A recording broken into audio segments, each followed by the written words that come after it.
Welcome to Jeevani institute of mind care.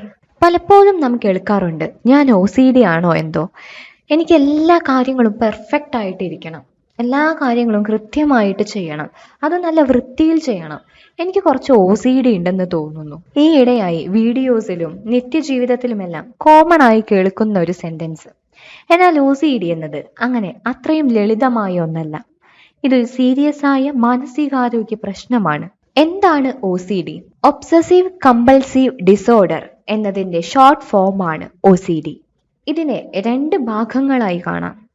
Obsessions എന്നാൽ ആവർത്തിച്ചുള്ള അത്ഭുതപ്പെടുത്തുന്ന രീതിയിലുള്ള ചില ചിന്തകൾ, ഭയങ്ങൾ, ചില ചിത്രങ്ങൾ മനസ്സിലേക്ക് തുടരെ വന്നുകൊണ്ടിരിക്കുക. ഇവയിൽ നിന്നും രക്ഷപ്പെടാൻ എന്ന വണ്ണം ആശ്വാസം ലഭിക്കുവാനായി നമ്മൾ ശ്രമിക്കുന്ന അല്ലെങ്കിൽ നമ്മൾ ചെയ്യുന്ന കുറച്ച് ആവർത്തിച്ച പ്രവർത്തികളാണ് കമ്പൾഷൻ.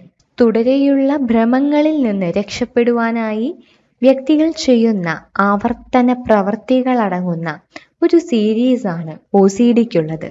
ഉദാഹരണത്തിന്, കൈകൾ അണുവിമുക്തമല്ല എന്ന ഭയം കാരണം വീണ്ടും കൈ കഴുകിക്കൊണ്ടിരിക്കുക. ഇവിടെയുള്ള ഒബ്സഷൻ അല്ലെങ്കിൽ ഭ്രമം എന്ന് പറയുന്നത് മലിനതയെക്കുറിച്ചുള്ള ഭയമാണ്. ഇതിൽ നിന്ന് രക്ഷ നേടുവാനായി ഇവർ ചെയ്യുന്ന പ്രവൃത്തികളാകട്ടെ എക്സസീവായി കൈ കഴുകിക്കൊണ്ടിരിക്കുക, വസ്തുക്കൾ അടിക്കടെ വൃത്തിയാക്കി വെച്ചുകൊണ്ടിരിക്കുക.